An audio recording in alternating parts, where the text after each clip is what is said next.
आप देख और सुन रहे हैं Anwar Shahid YouTube channel. Pakistan steel क्या दोबारा चल पड़ेगा? कौमी इदारा क्यों तबाह हुआ? पाकिस्तान स्टील साहिल समंदर के नज़दीक कराची में इसलिए लगाया गया कि इसकी पैदावार का इन्हिसार दरामद शुदा खाम लोहे और कोयले पर था। ये बात सुनकर ज़हन में सवाल उठता है कि क्या ये ज़खायर हमारे मुल्क में नहीं पाए जाते? इसका जवाब यह है कि चिन्योट में दरियाफ्त होने वाले ज़खायर के सिवा मुल्क में कोई और ज़खायर ऐसे नहीं हैं जिनसे हासिल होने वाला खाम लोहा फौलाद साजी के लिए बराह रास्त ब्लास्ट फर्नेस में इस्तेमाल किया जा सके, जो दुनिया में 70% से ज़ायद फौलाद की तैयारी के लिए इस्तेमाल होती है। ये अजब इत्तफाक है कि चिन्योट के ज़खायर भी जिनमें लोहे का तनासुब ब्लास्ट फर्नेस में इस्तेमाल के लिए दरकार 60% से ज़ायद है, 10 साल कबल ठीक उस वक्त दरियाफ्त हुए जब पाकिस्तान स्टील की ब्लास्ट फर्नेस ठंडी पड़ चुकी थी। चिन्योट से कबल बलोचिस्तान में नौकुंडी के मुकाम पर वाक़े ज़खायर काबिल ज़िक्र शुमार किए जाते थे, जिनमें लोहे का तनासब 35 से 52% तक है।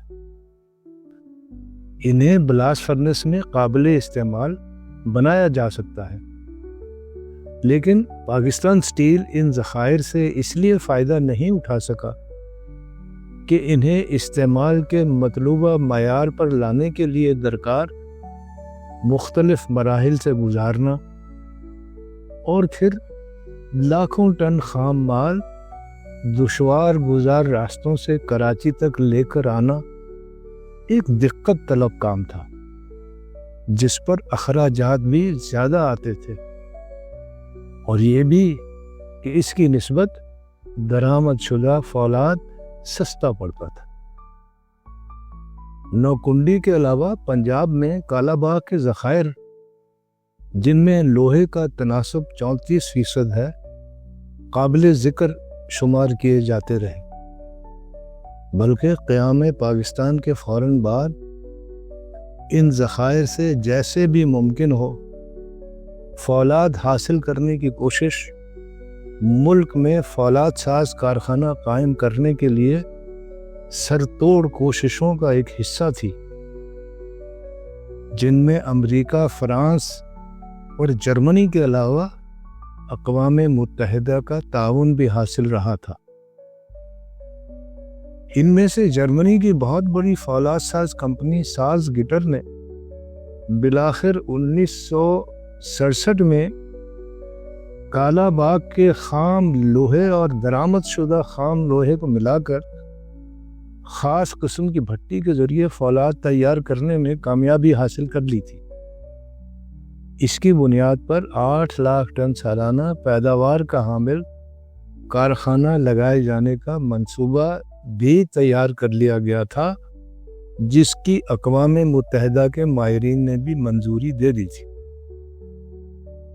लेकिन ये वो ज़माना था जब इक़्तिदार की तब्दीली के सिलसिले में मुल्क गैर मुस्तहकम हालात का शिकार हो चुका था। चुनाचे ये मंसूबा इसी अदम इस्तेहकाम की नज़र हो गया।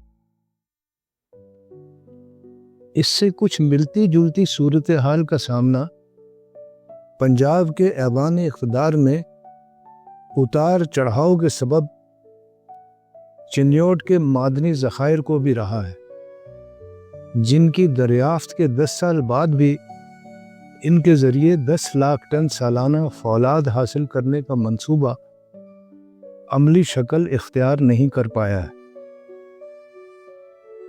चिन्योट के ज़खायर का तखमीना 261 मिलियन टन लगाया गया है, जबकि 36 मिलियन टन तांबे के ज़खायर इसके अलावा हैं।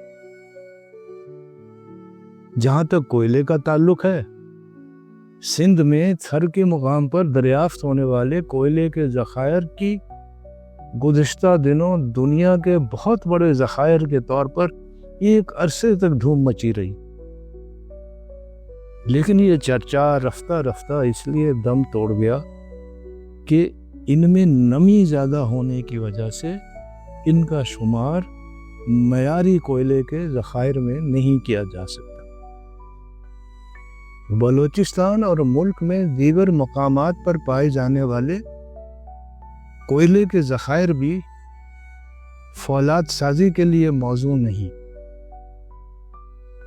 پاکستان سٹیل میں فولاد سازی کے لیے لوہے کے علاوہ معدنی کوئلہ بھی اعلیٰ قسم کا درکار ہوتا تھا۔ یہ بات عجیب سی لگتی ہے، لیکن بلاسٹ فرنس میں ڈالنے سے پہلے اسے کوک اوون بیٹری میں 800 ڈگری سینٹی گریڈ تک گرم کیا جاتا تھا تاکہ اس میں سے گندک سمیت ہر قسم کی کثافت گیسز کی صورت میں نکل جائے۔ پھر اسے ٹھنڈا کرنے کے لیے پانی کے بجائے نائٹروجن گیس استعمال کی جاتی تھی تاکہ اس میں کسی قسم کی نمی نہ رہ جائے۔ یہ نائٹروجن گیس پاکستان سٹیل کے آکسیجن پلانٹ سے حاصل کی جاتی تھی۔